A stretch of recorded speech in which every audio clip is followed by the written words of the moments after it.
ტარიელზეც მინდა ერთი რამ უნდა თქვა და მერე გავალ. ესე იგი დღეს დილით 6 საათზე, ალბათ 8 საათზე მგონი დაახლოებით ესე 7-დან 8 საათამდე, 6-დან 8 საათამდე მოვიდა ესეთი ცნობა და ცნობიერება ჩემთან რა. წავიკითხოთ. ტარიელის ცხენი. ცუდახ ქართული ანბანის მიხედვით თქვენ იცით რომ ორივეს თავისი განმარტება აქვს და ეს არის ცან და ხარ. პლუს ენი ეს იმას ნიშნავს რომ ცხენი არ არის მხოლოდ ესეთი შემთხვევითი სიტყვა, ეს არის ცან ხარ ენი პირდაპირ მნიშვნელობით ცხენი არის ის ძალა რომელშიც მოთავსებულია სიტყვა. ასევე ცხენი იცით თქვენ რომ არის ჭადრაკის ერთ-ერთი ფიგურა და ამ ფიგურას საკმაოდ დიდი როლი აქვს ჭადრაკის თუ შახმატის თამაშის დროს. მოდი აბა წავიკითხოთ თუ რა ცნობიერება მოვიდა სულიწმინდის მიერ, სიტყვის მიერ ჩვენთან. აღსდექი სულო, შენ ოქროსავ, სამებით გქონდეს შენ ცანხარება. თამარის საძმო ცხენებით მოვა, ცანხარის ენას ცხარი ვაება. ამენით გეტყვით ენას ხარება, ხარების ძალით ევას ღვთაება. თუ ხარ მართალი, ხარ სამართალი, თუ ხარ მართალი, ხარ სამართალი.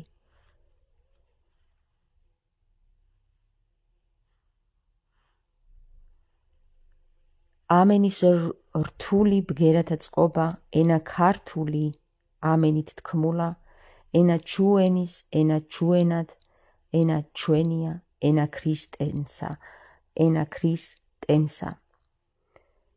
ტარი და ენი, ქრისტარი ენი, ქრისტეს არსშია ტარიც და ელიც, ამინ, ამენით, ამინ, ამენით, ამენით, ცანი, ცანი, ამენით. თქვენ ალბათ წაგიკითხავთ ასეთი ნაწარმოები მე-12 საუკუნის თამარიანი, სადაც სიტყვათა ბგერათა თამაშით იწერებოდა ასეთი მსგავსი ცნობიერებები. და ამ ლექსის განხილვისას, ესე იგი ძალიან რთულია იმ ადამიანთათვის, ვინც ლაზარეში ჯერ ვერ ერკვევა, მინდა რომ ერთ რამეზე გავამახვილებინო ყურადღება. და აი ეს მინდა გითხრათ რომ როდესაც სულიწმინდა ჩვენ გვეუბნება ცხარენა არის ასევე, ხო? ცხენში ცანხარენიც არის და ცხარი ენაც არის. აღსდექი სულო შენ ოქროსავ. ესე იგი სულიწმინდაზეა საუბარი, ხო? ოქრო უხრწნელია, ოქრო წმინდაა და ასევე შეგვიძლია სულს უწოდოთ ოქროს სული, ესე იგი წმინდა სული, სული წმინდა. სამებით გქონდეს შენ ცანხარება. თამარის საძმო ცხენებით მოვა, ცანხარის ენას ცხარი ვაება. ამ საკითხში მეგობრებო მე ასეთი რამე გავიგე რა, რომ თუ თამარის საძმო ცხენებით მოვა, მაშინ ის სიტყვათა ცანს, ანუ მათ ცანი ექნებათ გახსნილი, რომელ ცანშიც ენა არის, ცანხარის ენა, ცანისა და ხარის ენა და ასევე ცხარი ვაება, რომელიც განიკითხავს. ყოველივეს კი არ ჩაქოლავს, ყოველივეს მიუსადაგებს თავის ადგილს, თავის სიტყვას. ამენით გეტყვით ენას ხარება, ხარ ების ძალით ევას ღვთაება. თუ ხარ მართალი, ხარ სამართალი. თუ ხარ მართალი, ხარ სამართალი. და საინტერესო, აი მართასა და ლიზე, სამართალზე და ასე შემდეგ, საინტერესო რა აღმოვაჩინე, იცით მეგობრებო? აი, უნდა ასევე ვისაუბრო ლევან რამიშვილის დაფარული ვეფხისტყაოსანის ამონარიდიდან ესე იგი ერთი წუთით ტარიელზე ტარიელის გზა ასე ქვია ამ 292 გვერდზე გადავშალოთ. თუ ვაჩვენებ 292 გვერდზე არის. თუ სწორად მახსოვს, ხო, ტარიელის გზა. ესე იგი, ვეფხისტყაოსნის უმთავრესი გმირი, რა თქმა უნდა, არის ტარიელი. წავიკითხავ, ხო, თუ შეიძლება. სწორედ იგი განასახიერებს პოემის უმაღლეს იდეას. ზვიად გამსახურდია თავის წიგნში ვეფხისტყაოსნის სახის მეტყველება, სადაც იგი პოემის გმირთა სახელების სიმბოლურ მნიშვნელობათა შესახებ იუსტინე აბულაძისა და სხვა რუსულ ენოლოგთა გამოკვლევებს აჯამებს და წერს ასეთ რამეს, რომ ამონარიდი, ესე იგი, ჩვენი თვალსაზრისით სახელი ტარიელი ღრმად არის დაკავშირებული პოემის გმირის თავისებურებებთან, რაშიც დააგვარწმუნებს ამ სახელის კომპონენტების ტარ და ელის ტარ ფუძიდან ნაწარმოების უძველეს სახელები და ტოპონიმები გვხვდება ჯერ კიდევ პალეომედიტერანულ და პალეოკავკასიურ, ანუ კოლხურ მისტერიებთა სამყაროში. ფუძე ტარ, ღვთაების აღნიშნული ადამისაგან, არის ნაწარმოები უძველესი მცირეაზიური ამინდისა და ჭექა-ქუხილის ღვთაების სახელები, რომელთაც ვეფხისტყაოსანებად გამოსახავდნენ უძველესი საკულტო მღვიმეების კედლებზე. თარუ, ეგეოსურ ანატოლიურ ფუძია. ეგეოსურ ანატოლიურ ფუძია, ხო, ელვა ჭექის ღვთაების აღნიშნელი. აქედან მომდინარეობს ქართული სიტყვა ტაროსი, ამინდის აღნიშნელი. ტარა უძველესი მედიტერანული ტოპონიმია, კერძოდ ქალაქის სახელწოდება კრეტაზე, სადაც იყო აპოლონ ტარაელის კულტი. ერთი ასეთივე სახელწოდების ქალაქი იყო კავკასიონთან კრეტელთა კოლონია. უძველესი ეტრუსკული ქალაქის სახელწოდებაა ტარკვინია.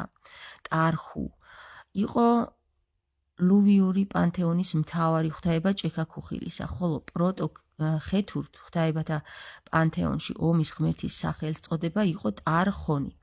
ტარხო, რასაც ალბათ უკავშირდება ძველი ქართული თარხუჯი.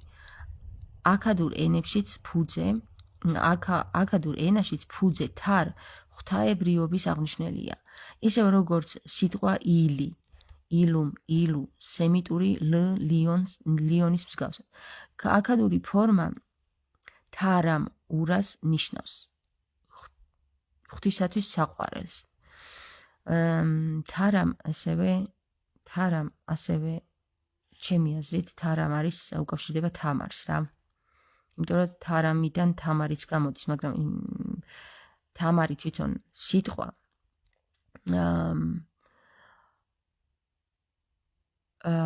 ძალიან ძლიერ ენერგეტიკას შეიცავს და აქედან გამომდინარე ნიშნავს ღვთისათვის საყვარელს. ძალიან საინტერესოა. ისევე როგორც გავაგრძელებ კითხვას, ისევე როგორც თარამ ურუ, თარამ უბი, თარამ აბდად, ხოლო თარამ სიგილ ნიშნავს ღვთის ტაძარს. ღვთაებრიობას აღნიშნავს ეს ფუძე სახელებში იშტარ, ილმატარ და ასე შემდეგ. ამრიგად აქადურში ამ ფუძესთან დაკავშირებულია თეოფორული ღვთაების სახელის შემცველი სახელები, ან თეოფორული. კლასიკურ სანსკრიტში, როგორც აღნიშნეთ, სიტყვა თარა, ერთი წუთით გადავალ ახლა აქ თქვენთანაც, რომ წაიკითხოთ. თარა ვარსკვლავეთის ზეციურ აღნიშნელია, ისევე როგორც ავესტური და ინდო-ევროპული სტარ, მისგან ნაწარმოები. მცირე აზიური ჭექა-ქუხილის ღვთაებებს ვედურ პანთეონში შეესაბამება კოსმიური ღმერთის ინდრა, ურჩხულის ვრიტას დამძლევი ელვათ მტყორცნელი. საინტერესო რა არის იცით მეგობრებო? აი, გახსოვთ მე რომ ელვაზე ჩავწერე რომ ხილვაში მითხრეს მეთქი რომ ელვა და მოიცადე ელვა და კიდე რა იყო? ელვაზე მიმანიშნეს და მნიშვნელოვანი სიტყვებიაო და მნიშვნელოვანი სახელებიაო, ელვა და ჭექა-ქუხილი არ იყო ელვა და მეორეს რა ქვია ხალხო? არსებობს ელვა, მეხი, ქუხილი, ხო? მეხი და ელვა. და აი აქაც საინტერესოდ არის საუბარი ელვაზე, რომელიც არის ღვთაება, რომელსაც ქვია ტარ. და ეს ელვა, ანუ ტართან არის დაკავშირებული, სავარაუდოდ ტარიელთანაც არის დაკავშირებული და ამ სიტყვაში, თვითონ ამ სახელში, ტარიელში არის ეს ღვთაება ჩაქსოვილი, როგორც ჩანს.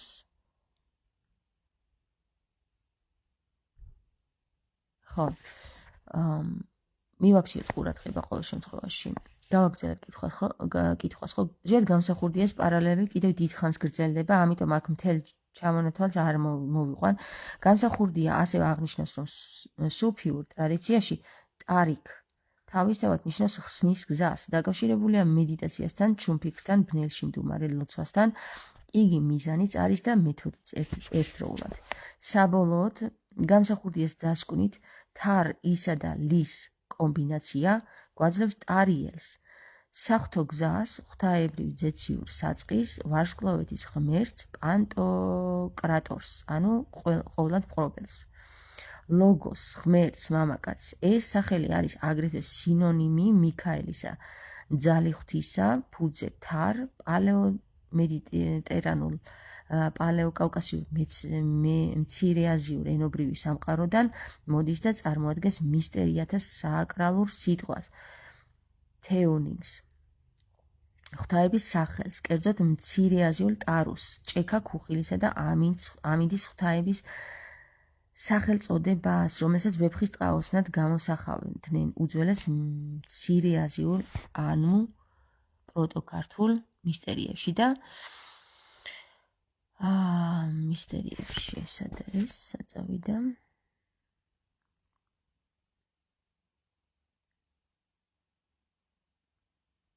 და მე კარგა ეხლა სად ვიყავი და საკულტო მღვიმეებში.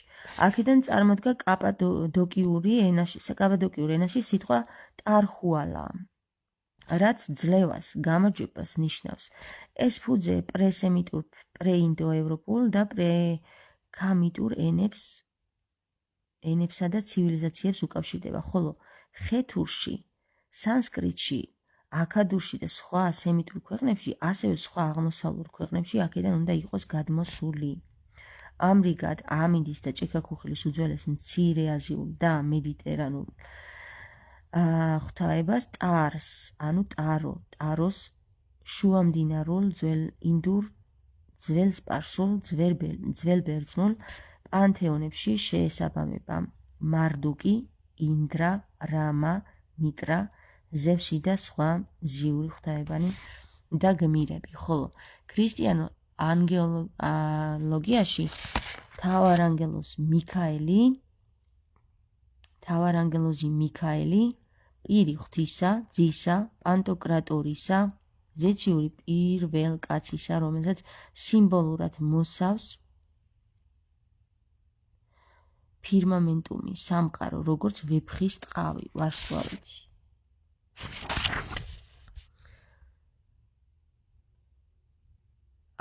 ეთიური, ეხლა შემდეგი გვერდია, რომელიც არ გადამიღია და წავიკითხა უბრალოდ, ეთიური ინტერპრეტაცია ამ სახის აუკავშირდება სიყვარულის შემეცნებას, რასაც უმთავრესი როლი აქვს ქრისტიანულ გნოზეოლოგიასა და ეთიკაში. ტარიელი, რომელიც მისტიური იდუმალებით მოსილი თითქმის ამოუცნობი პერსონაჟია, ამას მკითხველი მისი პირველივე გამოჩენისთანავე იტყობს. როცა იდუმალი უცხო მოხმე ისევ მოულოდნელად შინარდება, როგორც ჩნდება და ისეთ ძლიერ შთაბეჭდილებას ტოვებს მის მნახველებს, რომ ამ ქვეყნად ყველაფერი ავიწყდება და უყოღმანოდ გადაწყვეტენ, რადგან არ უნდა დაუჯდეთ, ეს უცხო მოხმე იპოვონ. ეს მისი ხანმოკლე გამოჩენა ახსავსია ერთი შეხედვით აუხსნელი მისტიური მოვლენებით, პირველ რიგში საოცარია მისი იესახე და ის თუ რა შთაბეჭდილებას ახდენს იგი მნახველზე.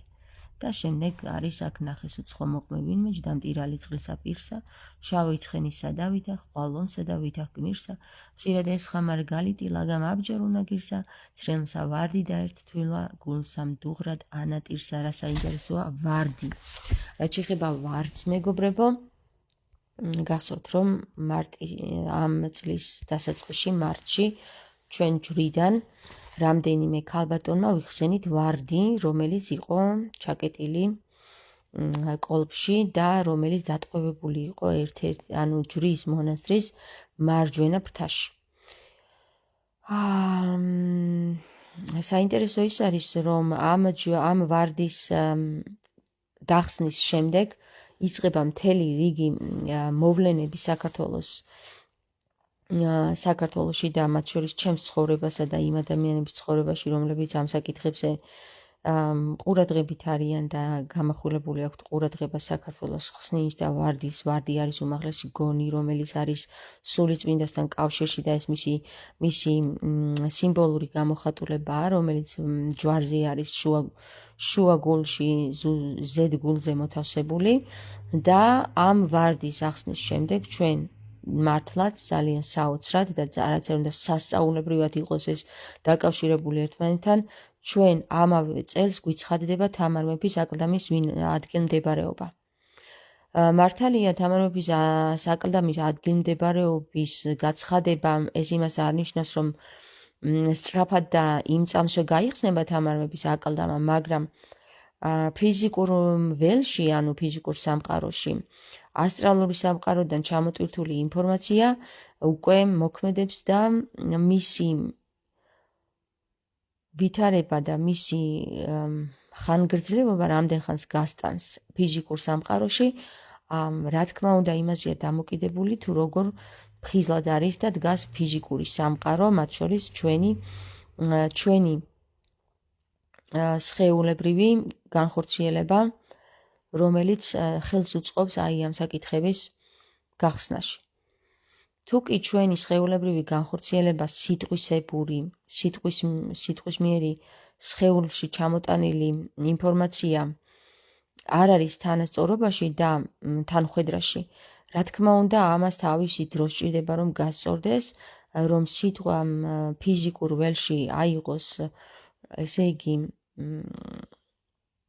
როგორ უნდა აღწერო ამ ესეთი სიტყვა არ არსებობს, მაგრამ დაახლოებით ვიტყვი, სიტყვა ფიზიკურ ველში აიღოს გასაქანი, ანუ ალღო გასაქანი, რომ თავისი დანიშნულება შეასრულოს, რაც ნიშნავდა იმას, რომ როდესაც ესე იგი ჩვენი წინაპრები სიტყვის ძალის მიერ მოქმედებდნენ და რასაც იტყოდნენ ის ძალიან სწრაფად ჭრიდა, ეს იმას ნიშნავდა, რომ მათი სიტყვიერი განხორციელება ფიზიკურ ველში იყო ძალიან სიზუსტით გამართული. როდესაც სიტყვიერი ფიზიკურ ველში არ არის გამართული, ჯერ მის გამართვას სჭირდება აი მართაზე ქონდა საუბარი თამარზე და ასევე თარამზე. აქ ახლა ლევან რამიშვილის დაფარულ ვეფხის ტყაოსანში, როგორც ჩანს, ზვიად გამსახურდიასაც და მის ჯგუფსაც ამ საკითხზე უფიქრიათ და ზვიად გამსახურდიას არა მხოლოდ ზვიად გამსახურდიას, როგორც ჩანს მის წინაპრებსაც ამაზე უფიქრიათ, ხო?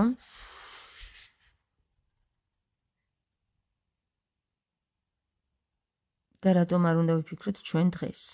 მაგალითად, ხო? მაგალითად. თუ კი ჩვენ ამ საკითხებზე ვიფიქრებთ და გავმართავთ სიტყვას, მაშინ ტარიელი, ესე იგი ელვისებური სისწრაფით ამოქმედებული ის ძალა, რომელიც სიტყვისებრ ჩამოიტვირთება ზეციური, ანუ ასტრალური სამყაროდან მენტალურის გავლით ფიზიკურ სამყაროში, მაშინ ჩვენ ნამდვილად დავიბრუნებთ იმ ძალაუფლებას, რომელიც ერთ დროს ჩვენს მეფეებს ჰქონდათ. რა თქმა უნდა, ეს ენა, რომელ ენაზეც ახლა მე ვსაუბრობ, ამ ენაზე ძალიან ბევრისთვის გაუგებარია, მაგრამ გისურვებთ, რომ თქვენშიც გაეღვიძოს სიტყვას და სიტყვის ძალის საკითხებს. დანარჩენზე თქვენი ფიქრეთ, გემშვიდობებით მომავალ შეხვედრამდე.